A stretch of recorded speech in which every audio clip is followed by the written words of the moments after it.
লক্ষণপুর গ্রামে ছতন সিং নিজের স্ত্রী আর বাচ্চার সাথে বাস করত। ছতন সিং এর একটি বড় মেয়ে স্বাতি পড়াশোনায় খুব ভালো ছিল। ব্যাস, স্বাতির বিয়েটা হয়ে যাক, তাহলেই আমার মাথা থেকে অনেক চিন্তা কমে যাবে।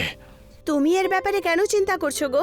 স্বাতি খুব গুণী মেয়ে, ওর বিয়ে নিশ্চয়ই একটা ভালো বাড়িতে হবে। তুমি নিশ্চিন্ত হয়ে নিজের কাজে যাও, আমি খাবার স্বাতির হাতে পাঠিয়ে দেব। ছতন সিং একটা মুদিখানা দোকানে কাজ করত আর সব সময় নিজের মালিকের কাছ থেকে খোঁটা শুনতো আর গ্রাহকদের কাছ থেকে কথা শুনতো। আমাকে 1 কেজি বাসমতি চাল দিয়ে দেবেন, আজকে বাড়িতে বিরিয়ানি বানাবো। আরে বাহ মা, বাহ, খুব ভালো কথা বলেছো। 1 কিলো বাসমতি চাল পুরো 200 টাকা কেজি। টাকা দিন তো। 200 টাকা? তোমার কি মাথা খারাপ হয়ে গেছে নাকি? 200 টাকা চালের দাম কি করে হবে? আশেপাশে দোকানে তো 120 টাকা কিলো। আসলে ব্যাপারটা হলো মা, এই সমস্ত দাম তো আমার মালিকই ঠিক করেছেন। আমি যদি এর থেকে কম দামে বিক্রি করি তাহলে আমাকে অনেক কথা শুনতে হয়। ওদেরকে বলুন যে এখন থেকে আপনার এই নোংরা দোকানে আমি আর আসবো না, আর সবাইকে নাও করে দেব যে আর অন্য কেউ যেন এই দোকানে না আসে। ওই মহিলাটি রাগ করে দোকান থেকে চলে যায়। এরই মধ্যে ছতন সিং এর মালিক ওখানে চলে আসে, যে এই সমস্ত কথা শুনতে পায়। আর ছতন সিংকে রাগ করে সে বলে, আরে তুমি একটা অপদার্থ, তোমার দ্বারা কিচ্ছু হবে না, তোমাকে এক্ষুনি আমি বের করে দিচ্ছি কাজ থেকে। মালিক, এটা আপনি কি কথা বলছেন মালিক? আমি আপনার এখানে 20 বছর ধরে কাজ করছি, এমন করবেন না। একটা গ্রাহককে তুমি সামলে রাখতে পারো না, যাও এখান থেকে, বিদায় হও, এক্ষুনি দূর হও। জানি না তুমি কি করতে পারবে, আর কখনো আমাকে তোমার মুখটা দেখতে যেন না হয়। ছতন সিং ওখান থেকে চলেই যাচ্ছিল, তখন স্বাতি টিফিনের ডাব্বাটা নিয়ে রাস্তায় বাবার সাথে দেখা করে। আর বাবাকে অসহায় দেখে সে বলে, কি হয়েছে বাবা, তোমাকে এত চিন্তিত লাগছে যে? আর এইভাবে এত রোদে কোথায় যাচ্ছো? আমি আর কি বলি মা তোমাকে, আমার কপালটাই পোড়া কপাল। তোমার বিয়েটা আমি দিতে চাই, কিন্তু সবসময় কিছু না কিছু কষ্ট আমাকে সহ্যই করতে হয়। কিন্তু হয়েছেটা কি? তুমি এত টেনশনে আছো। যদি তুমি এত টেনশন করো তাহলে তোমার বিপি বেড়ে যাবে, জানো তো এটা? তারপরেই ছতন সিং সমস্ত কথা মেয়েকে বলে দেয়। আর বাবার কষ্ট দেখার পরে স্বাতি কাঁদতে শুরু করে দেয়। আরে তুমি কেন কাঁদছো মা? এসব তো আমার জন্যই হয়েছে। আমার সব বন্ধুরা বেইমানি করে কত এগিয়ে গেছে, আর আমাকে দেখ, আমি বেইমানি তো করতে পারি না, সেই জন্য কিছুই করতে পারিনি। ওরা দুজন চিন্তার মধ্যে ওখানে দাঁড়িয়েছিল, তারই মধ্যে কয়েকজন আদিবাসী ওদেরকে ঘিরে ধরে। আর সেটা দেখার পরে ওরা দুজনেই ভয় পেয়ে যায়। বাগড় বল, বাগড় বল, এই দুজন বাপ মেয়েকে আমাদের বাড়িতে নিয়ে চলো তো। হ্যাঁ, বাগের বলে যাই হোক, নিয়ে চলো। ছাড়ো আমাকে, ছেড়ে দাও, ছেড়ে দাও। এই ছাড়ো আমাদের, ছাড়ো বলছি, ছাড়ো, আরে ছাড়ো। ওই আদিবাসীর পুরো দলটা ওদেরকে বন্দি করে নেয় আর নিজেদের এলাকাতে নিয়ে যায়, যেখানে ছতন সিং দেখে যে স্বাতি আর স্বাতির মা মানে ছতন সিং এর স্ত্রী আগে থেকে ওখানে বেঁধে রাখা হয়েছে। ভগবান, তুমি এখানে কি করছো? আরে এগুলো কারা? আমাদের থেকে কি চায়? আমি বাড়ি থেকে বাইরে বাজারের দিকে রেশন নিতে যাচ্ছিলাম, ভাবলাম বিরিয়ানি বানাবো, আর ওরা আমাকে অপহরণ করলো। জানি না ওরা আমাদের কাছে কি চায়। আমাদেরকে বন্দি করে কেন রেখেছো? আমাদের পরিবার খুবই কষ্ট পাচ্ছে, আমাদেরকে ছেড়ে দাও। কি চাও আমাদের থেকে? তখন ওই আদিবাসীর প্রধান তাদেরকে বলে, তুমি তো ছতন সিং তাই না, যে উল্টো হয়ে জন্ম নিয়েছিল? আর সেই ছতন সিংই তো যে কোনোদিনও কোনো চুরির কাজ করেনি। আগে আমি সেই ছতন সিং, কিন্তু তুমি আমার নাম আর এইসব কথা জানলে কি করে? তুমি কে বলো তো? আরে তুমি আমার কথা বাদ দাও, এই পাথরটাকে দেখতে পাচ্ছ? এই পাথরটা নিয়ে আমি কি করব? আরে এই পাথর থেকে তোমাকে 10 বার ঝাঁপ দিতে হবে। যদি তুমি এতে সফল হও তাহলে আমি তোমাকে একটা উপহার দেব। তাহলে কি তুমি আমার পরিবারকে ছেড়ে দেবে? আরে আমি তোমায় কথা দিচ্ছি। ওই আদিবাসীরা প্রধানের কথা মতো ছতন সিংকে ছেড়ে দেয়, আর ছতন সিং ওই বড় পাথরের ওপরে ঝাঁপ দিতে শুরু করে নেয়। যেই 10 বার ছতন সিং এর পূরণ হয়ে যায়, ওই পাথরটা একটা সুন্দর ছেলেতে পাল্টে যায়। ওই ছেলেটাকে দেখার পরে সমস্ত আদিবাসীরা আনন্দে আত্মহারা হয়ে ওঠে, আর ওরা লাফালাফি শুরু করে। আমার ছেলে ফিরে এসেছে, ধন্যবাদ তোমাকে। বাগার বল মহারাজের জয় হোক। আমি সব সময় তোমাদেরকে ভালোবাসবো। এই না হলে কথা, লাল্লান ভাই ফিরে এসেছে। আরে এইসব কি বলো তো, কেউ আমাকে একটু ঠিক করে বলবে? চুরি আর অভিশাপের কারণেই তো আমার ছেলে পাথরের হয়ে গিয়েছিল। যে অভিশাপ থেকে তখনই মুক্ত পেত যখন কোনো উল্টো জন্ম নেওয়া মানুষ, যে সৎ হোক ভালো হোক, ওই পাথরের ওপর 10 বার ঝাঁপ দিলে তাহলে ঠিক হতো। সেটা তুমিই আজকে করেছো। গত 2 বছর ধরে আমি কতজনকে এখানে নিয়ে এসেছি বাবা। তোমার কাজ যদি হয়ে যায় তাহলে আমরা কি এখান থেকে যাব? আমার পরিবার আগে থেকেই এত চিন্তিত, আর তুমি আরো বড় তামাশা করছো। ছাড়ো আমাদেরকে এখন। আরে এত সহজে তো যেতে দেব না, আগে উপহারটা তো নিয়ে যাও। ওই আদিবাসী প্রধান নিজেদের লোককে ইশারা করে। ওখান থেকে ওরা একটা চকচকে হ্যান্ডপাম্প নিয়ে চলে আসে। তুমি আমাদের এত কষ্ট দিলে একটা হ্যান্ডপাম্পের জন্য? আরে এটা কোনো সাধারণ হ্যান্ডপাম্প নয়, এটা হলো চমৎকারী হ্যান্ডপাম্প। যখন তোমরা এটা চালাবে তখন এর মধ্যে থেকে তোমাদের মনের ইচ্ছে মতো জিনিস বেরিয়ে আসবে। আচ্ছা তাই নাকি? আর এটা তুমি আমাকে দিচ্ছ? হ্যাঁ, তুমি আমার জন্য এত বড় উপকার করলে, আমার ছেলেকে ফিরিয়ে নিয়ে এসেছো। কিন্তু এই হ্যান্ড পাম্পের ব্যবহার কি করে করব? আর এতে হবেই বা কি? এই হ্যান্ডপাম্পটা নিয়ে গিয়ে একটা সুরক্ষিত জায়গায় রেখে দিও, আর এর ওপরে খানিকটা জল ছিটিয়ে দিও। যখনই হ্যান্ডপাম্প চালাবে তোমরা, ওর ভেতর থেকে তোমার মনের পছন্দের জিনিস বেরিয়ে আসবে। ওই আদিবাসী থেকে ছতন সিং এর পরিবার হ্যান্ডপাম্পটা নিয়ে আসে, তারপর ওখান থেকে চলে যায়। ছতন সিং নিজের বাড়ির উঠোনে হ্যান্ডপাম্পটা বসিয়ে দেয়। স্বাতি 1 গ্লাসে জল নিয়ে এসে ছতন সিংকে দেয়। তাহলে দেরি আর কিসের? তুমি হ্যান্ড পাম্পটা চালিয়ে দাও, কিছু না কিছু তো ভালোই হবে। ছতন সিং যেই ওই কলের মধ্যে জল দেয় তখনই ওর ভেতর থেকে বিরিয়ানি বেরিয়ে আসে, জাদুই হ্যান্ডপাম্পের বিরিয়ানি, যেটা দেখার পরে ওরা অবাক হয়ে যায়। বাবা, এই দেখো, হ্যান্ড পাম্প থেকে বিরিয়ানি বেরোচ্ছে। এর মানে হলো ওই আদিবাসীদের কথা ঠিক ছিল। হে ভগবান, তোমার অনেক অনেক ধন্যবাদ। আমরা আমাদের সমস্ত কষ্টের সমাধান পেয়ে গেছি। কেউ কি ভেবে দেখেছিল যে আমি উল্টো জন্ম নিয়েছিলাম বলে আর এত ভালো কাজ করে এসেছি বলে এত ভালো ফল পাবো আমরা? আর সেদিনের পর থেকেই একটা বড় ধাবা খোলে, যার নাম ছতন সিং হ্যান্ডপাম্প বিরিয়ানি রাখে। আর দেখতে দেখতে ছতন সিং এর সমস্ত সমাধান বেরিয়ে যায়, আর সমস্ত গ্রামে ছতন সিং এর হ্যান্ডপাম্প বিরিয়ানির খুবই নাম হয়ে যায়। একদিন ছতন সিং এর পুরনো মালিক ওর সাথে দেখা করে। এই যে দাদা, 3 দিন হয়ে গেল কিচ্ছু খাইনি, আমায় কি বিরিয়ানি খাওয়াবে? লোকের মুখে শুনেছি যে আপনি মাঝে মাঝে ফ্রিতেও খাওয়ান। যেই ছতন সিং ঘুরে দেখে, ও দেখতে পায় যে ওর পুরনো মালিকের অবস্থা ভিখারির মতন হয়ে গেছে। মালিক, আপনার এই অবস্থা কি করে হলো? আমি এক্ষুনি আপনাকে বিরিয়ানি দিচ্ছি। তুমি এত বড় লোক কি করে হয়ে গেলে? আমি সবসময় লোকেদেরকে ঠকিয়েছি তো, সেই জন্যই আজকে আমার এই অবস্থা হয়েছে। দোকান জমি সব মাটিতে মিশে গেছে আমার। যেই ছতন সিং হ্যান্ডপাম্প চালানো শুরু করে দেয়, সেখান থেকে বিরিয়ানি বেরিয়ে আসে, আর তারপরেই ও নিজের পুরনো মালিককে খাওয়াতে শুরু করে। আর এইভাবেই ছতন সিং সবাইকে সাহায্য করে, আর নিজের হ্যান্ডপাম্প বিরিয়ানির সাহায্যেই নিজের জীবনটা সুন্দরভাবে কাটাতে শুরু করে। আর ওর নিজের মেয়ে স্বাতির বিয়েও একটা ভালো পরিবারে করে দেয়। ডিব্রুগড় নামে একটি জায়গায় মুকেশ নিজের স্ত্রী আর মাকে নিয়ে বসবাস করত। ওরা 3 জন মিলে একটা পরিবার ছিল। মুকেশের কদিন আগেই বিয়ে হয়েছিল। নিজের স্ত্রী সোনামকে ও খুবই ভালোবাসত। মুকেশ দর্জির কাজ করত। ডিব্রুগড়ের সবথেকে ভালো দর্জি মুকেশই ছিল। ও সব সময় লোকেদেরকে কম দামে সেলাই করে অনেক সস্তায় আর ভালো মতন ভালো সময়ে ওদের কাপড় তাদেরকে দিয়ে দিত। সোনাম নতুন নতুন স্ত্রী হয়ে বাড়িতে এসেছিল। সোনাম নিজের স্বামী মুকেশের মতনই হতে চাইতো। ও চাইতো যে ও নিজের স্বামীর মতনই হয়ে নিজের স্বামীর মতন গুণী হয়ে যাক, আর সেলাইয়ের ব্যবসাকে আরও বড় করে তুলুক। আরে কোথায় গো গিন্নি? আমি তোমার জন্য একটা জিনিস নিয়ে এসেছি, এই দেখো। এই মালা নিয়ে কি করব গো? আমি তোমাকে কতবার বলেছি তুমি আমাকে শাড়ি সেলাই করার জন্য দর্জির কাজ শিখিয়ে দাও, এতে আমাদের ঘরের লাভ বেড়েই যাবে। সোনামের কথা শুনে মুকেশ ভাবল কথাটা ঠিকই।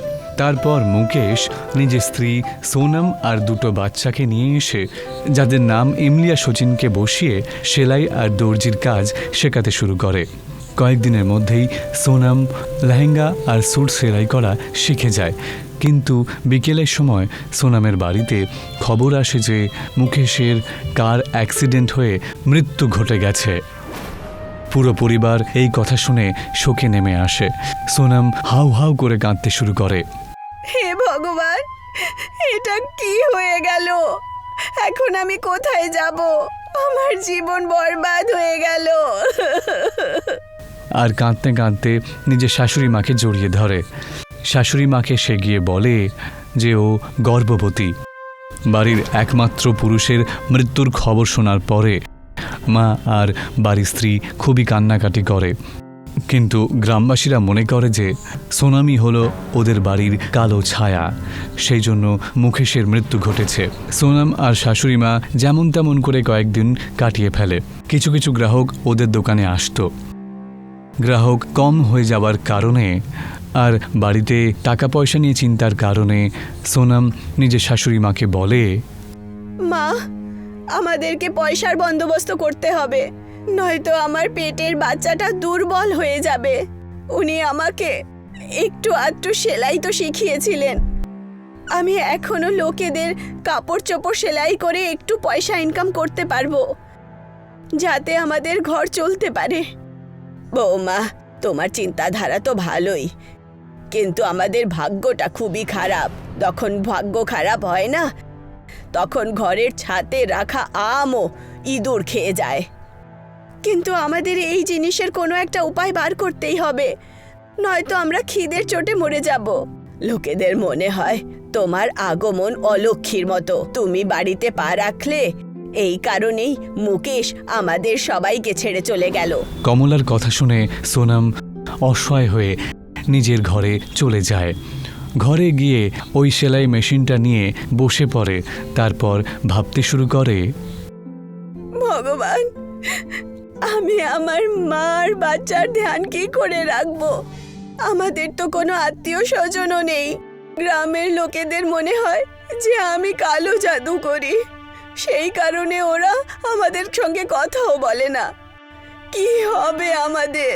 সোনাম সেলাই মেশিনের ওখানে বসে চিন্তাই করছিল, তখনই সেলাই মেশিনটা চলতে শুরু হয়ে যায়।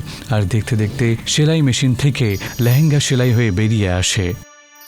এটা কি করে সম্ভব হলো? এটা তো হতে পারে না। সোনাম সুতোর রিলটা লাগিয়ে দেয়, আর তারপরই সেটা দেখতে দেখতে একটা স্যুটে পরিণত হয়ে যায়। ও বুঝতে পেরে যায় যে যাই হোক না কেন, এই সেলাই মেশিনের মধ্যেই একটা কিছু আছে। পরের দিন সকালবেলায় সোনাম ইমলিকে একটা লোকের সাথে কথা বলতে দেখে। ও তার সাথে কথা বলতে শুরু করে। ইমলি, এদিকে এসো। কোথায় যাচ্ছ? অনেক দিন ধরে তোমাকে দেখিনি। সব ঠিক আছে তো? হ্যাঁ বৌদি, সব ঠিক আছে। আমার বিয়ে হয়ে গেল, সেই জন্যে আমি নিজের শ্বশুরবাড়িতেই থাকি। কিন্তু তোমার বয়স তো এখন কম, তাহলে তোমার বিয়ে এত তাড়াতাড়ি কি করে হলো? আসলে মুকেশ দাদার কাছে সেলাই শেখার পরে আমি আপনার কাছে থাকতাম না, আর মুকেশ দাদার মৃত্যুর পর আপনার খারাপ ছায়া আমার উপরেও না পড়ে, আর আমাকেও অলক্ষী ডাকবে লোকেরা, তাই আমার বিয়ে তাড়াতাড়ি হয়ে গেল। এই কথা বলে ইমলি আর তার স্ত্রী ওখান থেকে চলে যায়। পরের দিন শচীন নিজের একজন বিদেশি বন্ধুর সাথে সোনামের বাড়িতে আসে। এসো শচীন, আজ আমাদের বাড়িতে। কি ব্যাপার? বৌদি, এই যে দাদা আমার সাথে এসেছে না, ও বিদেশ থেকে এসেছে। মুকেশ দাদার কাছ থেকে বিদেশের জন্য লেহেঙ্গা আর স্যুট সেলাই করে নিয়ে যেতে নিনি, আর আজকে আবার আমাদের এখানে এসেছে সেলাই করাতে। ওনার কি কি চাই? আমি অনেক ভালো ঘাগরা আর স্যুট সেলাই করি। দুটোই সেলাই করাতে চান, সেই জন্যই তো এসেছেন। আর কিছু সুতো আর কাপড় নিয়ে এসেছেন। হেনাকে বলুন আমাকে কয়েকটা নমুনা দেখানোর জন্য। সোনাম সুতোটা নেওয়ার পরে সেলাই মেশিনের সঙ্গে সঙ্গে লাগিয়ে দেয়, আর সেটা লেহেঙ্গায় পরিণত হয়। সোনাম ওখান থেকে লেহেঙ্গাটা নিয়ে এসে ওই বিদেশি লোকটাকে দেখিয়ে দেয়। বিদেশি লোকটা সেটা দেখে অবাক হয়ে যায়। শচীনও এটা দেখে বিশ্বাসই করতে পারে না। তারপর সে বলে ওঠে, আপনি তো মুকেশ দাদার থেকেও তাড়াতাড়ি সেলাই করে দেখিয়ে দিলেন। আপনার হাতে জাদু রয়েছে। আমি আপনাকে 500টা লেহেঙ্গা আর 500টা স্যুটের অর্ডার দিতে চাই। এই নিন কিছু অ্যাডভান্স, এটা রাখুন আপনি, আর তার বদলে 2 মাস পরে অর্ডার দিয়ে দেবেন আপনি। আপনার অনেক অনেক ধন্যবাদ। এই কাজের জন্য আমি আপনার আভারী থাকব। আমি আর আমার হবু বাচ্চা আপনার কৃতজ্ঞ থাকবে। এই কথা বলে ওই বিদেশি লোকটা আর শচীন ওখান থেকে চলে যায়। সোনম ওই জায়গায় এসে সেলাই মেশিনে দেখে বলে, আমি জানি এর পেছনে তোমারই হাত আছে। এই মেশিনে আপনার আত্মা আছে আর আমাদের পরিবারে সাহায্য করছে। আমি ব্যাস তোমাকে ধন্যবাদ জানাতে চাই। তুমি আমাদের পরিবারে সাহায্য করেছো। সোনমের কথা শোনার পরে মেশিন থেকে একটা কাপড় নিচে পড়ে যায়। সেটা দেখার পরে সে বুঝতে পারে যে মেশিনটা ওর কৃতজ্ঞতা গ্রহণ করে নিয়েছে। সোনম ওই বিদেশি লোকটার অর্ডার মতন সব করে ফেলে, আর 15 দিনের মধ্যেই সোনম বিদেশি লোকটার লেহেঙ্গা আর স্যুট শচীনের হাতে করে পাঠিয়ে দেয়। কয়েকদিন কেটে যায় আর তারপরে সোনম একটা ছোট্ট বাচ্চার জন্ম দেয়। তারপর ধীরে ধীরে গ্রামের লোকেরা সোনম আর ওর পরিবারের সাথে কথা বলতে শুরু করে দেয়। বৌদি, বাচ্চাটা কি মিষ্টি হয়েছে, একদম মুকেশ দাদার মতনই দেখতে হয়েছে। সত্যি বললে তুমি। এই সব তোমার কারণেই হয়েছে শচীন। তুমি ওই বিদেশিকে নিয়ে আসলে আর নাই এইসব সম্ভব হতো। কিছুক্ষণ পরে গ্রামের কয়েকটা বাচ্চা সোনমের কাছে এসে বলে, আমিও এটা শিখতে চাই। বড় হয়ে আমিও তোমার মতোই স্যুট আর ঘাগরা সেলাই করব আর প্রসিদ্ধ হব। নিশ্চয়ই সোনা, তুমিও আমার মতোই হয়ে উঠবে। সোনমের জীবনে আবার সুখ ফিরে আসে। সোনম আর তার শাশুড়ি মা খুশি খুশি একসাথে থাকতে শুরু করে, আর সারা গ্রামবাসী ওদের সাথে কথা বলাও শুরু করে দেয়। ওরা সবাই একসাথে বাস করে। রমেশপুরম একটি ছোট্ট গ্রামে নীরজ নামে একজন থাকত, আর সবসময় নিজের পরিবারের খেয়াল রাখত সে।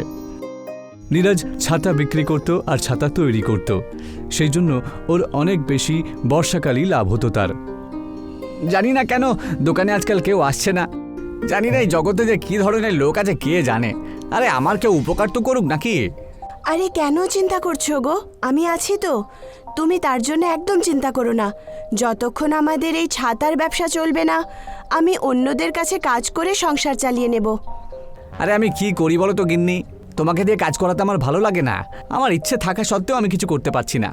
এইভাবেই নীরজ নিজের সংসারটা চালাতো, আবার কখনো অন্য জায়গায় কাজ করে। রমেশপুরম গ্রামে এমনিতেই অনেক রকমের সমস্যা দেখা দিয়েছিল। এই গ্রামের সমস্যাটা দিনের পর দিন খারাপ হয়ে যাচ্ছে। কিছু না কিছু গন্ডগোল সবসময় দেখা দেয়। কালকেই হঠাৎ করে এত জোর রোদ উঠলো। হ্যাঁ, আর আজ সকালে বৃষ্টিও হচ্ছিল। এই খারাপ আবহাওয়াতেই আমার বাচ্চারা অসুস্থ হয়ে পড়ছে। আমি ডাক্তারের কখন থেকে অপেক্ষা করছি যে কখন উনি আসবেন আর গ্রামের লোকেদের চিকিৎসা করবেন। গ্রামবাসীরা আবহাওয়ার পরিবর্তনের কারণে অসুস্থ হয়ে পড়ছিল। চারিদিকে শুধু বৃষ্টি পড়ছিল। তখন সেখানে বৈদ্য মশাই আসেন। তারপর সবাইকে বলেন, এই গ্রামে যখনই আমি আসি তখনই কিছু না কিছু ঘটে থাকে। এই সব কিছু ওই বুড়িটার অভিশাপের কারণেই হচ্ছে। সে যাই হোক, গ্রামের এই বিষয়ে আমি কোনো কথা বলতে চাই না। আমি শুধু নিজের কাজ করতে চাই। এসো এসো, যারা যারা অসুস্থ তারা প্রধান মশাইয়ের বাড়িতে চলে এসো। আরে ওই দেখো, ডাক্তার মশাই এসেছেন। চলো সবাই প্রধান মশাইয়ের বাড়িতে যাই। বৈদ্য মশাইয়ের কাছে দেখানোর জন্য গ্রামবাসীরা সবাই প্রধান মশাইয়ের বাড়িতে চলে যান। আর সেখানে গিয়ে তারা দেখতে পায় যে প্রধান মশাইয়ের একটা বড় অসুখ হয়েছে।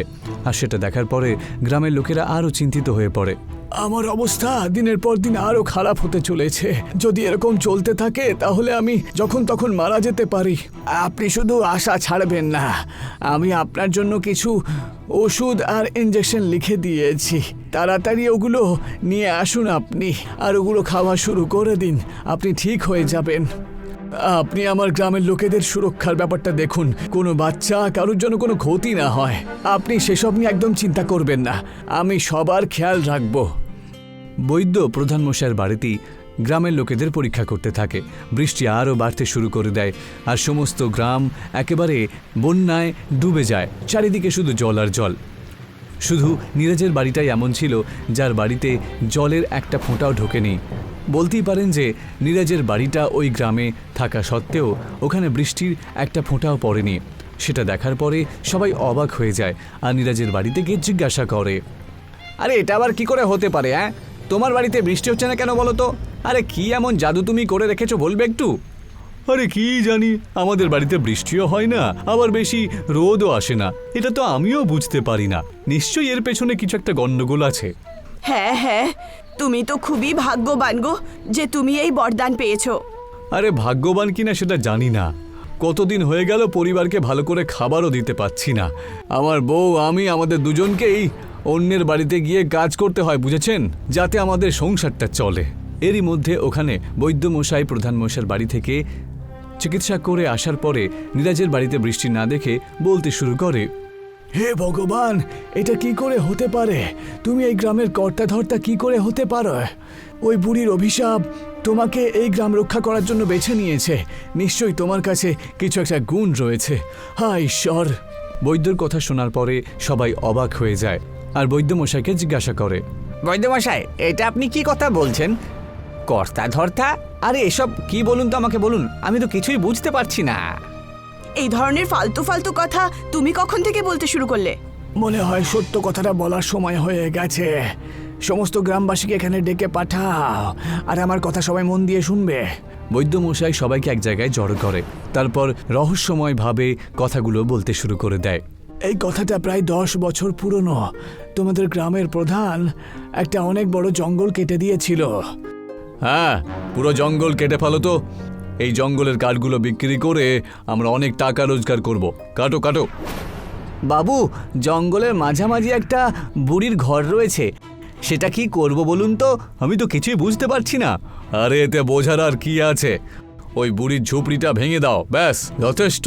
প্রধান মশাইয়ের এই কথা শুনতেই ওরা সবাই মিলে বুড়ির ঘরটা ভেঙে দেয়। আর যখন বুড়ি ওখানে আসে তখন সে দেখতে পায় আর তার বাড়িটা কেউ ভেঙে দিয়েছে। তারপর সে বলতে শুরু করে, তোমরা সব পাপীদের নাশ নিশ্চয়ই হবে। তোমরা আমার বাড়ি আর পরিবার খারাপ করেছো, তোমাদের পরিবারও একদিন খারাপ হয়ে যাবে। এই জঙ্গল আমার পরিবার থেকে কম ছিল না। আগে দয়া করে এরকম অভিশাপ দেবেন না আমাদেরকে। অনেক বড় অন্যায় করে ফেলেছি আমি, আমাকে ক্ষমা করে দিন, দয়া করে ক্ষমা করুন।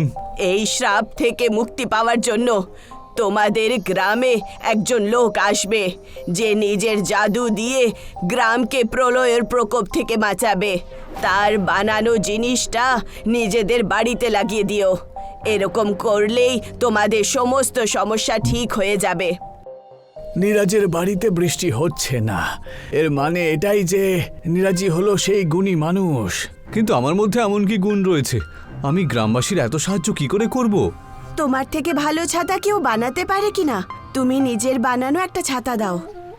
নীরাজের স্ত্রী নীরাজের হাতে তৈরি করা একটা ছাতা নিয়ে গিয়ে আর ওই গ্রামের একটা বাড়িতে ছাতাটা পুঁতে দেয়।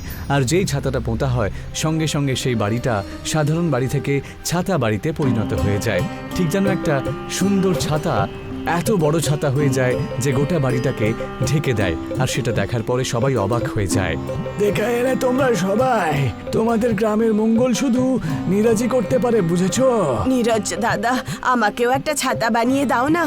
আমার বাচ্চারা অসুস্থতার জন্য খুব খারাপ অবস্থায় আছে। যদি তুমি এরকম করো তাহলে খুবই দয়া হবে আপনার। আগে নীরাজ দাদা, আমাকেও দিন না। আরে তোমরা এরকম পরের মতন কথা কেন বলছো? হ্যাঁ, আমি সবার জন্যই ছাতা বানাবো। হ্যাঁ, তোমরা একদম চিন্তা করো না। হ্যাঁ, আমি আপনার পুরো সাথ দেব। নীরাজ সারা দিন পরিশ্রম করে ছাতা তৈরি করে রেডি করে দেয়।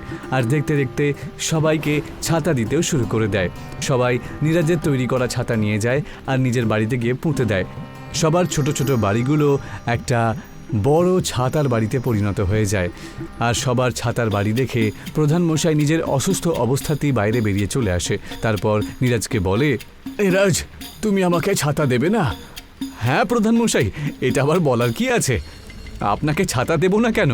এমনিতে এই অভিশাপ আর কতদিন চলবে? এর কি কোনো শেষ নেই নাকি? এমনিতে ছাতা দিয়ে তো আমাদের ঘরগুলো সুরক্ষিত হয়েছে ঠিকই, তবে অসুখ কিন্তু ঠিক হচ্ছে না, আর না মানুষের কষ্ট দূর হচ্ছে। আমরা গ্রামবাসীরা মিলে অনেক গাছ লাগাতে হবে, তারপরেই ওই বুড়ির অভিশাপ থেকে আমরা মুক্ত হব। আমরা বরং আজ থেকেই সবাই মিলে গাছ লাগানো শুরু করি, কি বলেন? তাহলেই ওই বুড়ির অভিশাপটা চলে যাবে। আমরা ঠিক সেরকমই করব। নীরাজ গ্রামের সবাইকে সঙ্গে করে নিয়ে গ্রামের প্রত্যেকটা জায়গায় গাছ লাগানো শুরু করে দেয়। কয়েক মাস কেটে যায়। তারপর ছাতার বাড়ির সাহায্যে গ্রামবাসীরা গ্রামে সুরক্ষিত থাকতে শুরু করে। নীরাজের আর্থিক পরিস্থিতিও ঠিক হয়ে যায়। অনেক মাস ধরে গাছ লাগানো শুরু করে ওই গ্রামে বৃষ্টি পড়া বন্ধ হয়ে যায় আর বুড়িমার অভিশাপও ঠিক হয়ে যায়। তারপর সবাই ভালো করে বাস করে।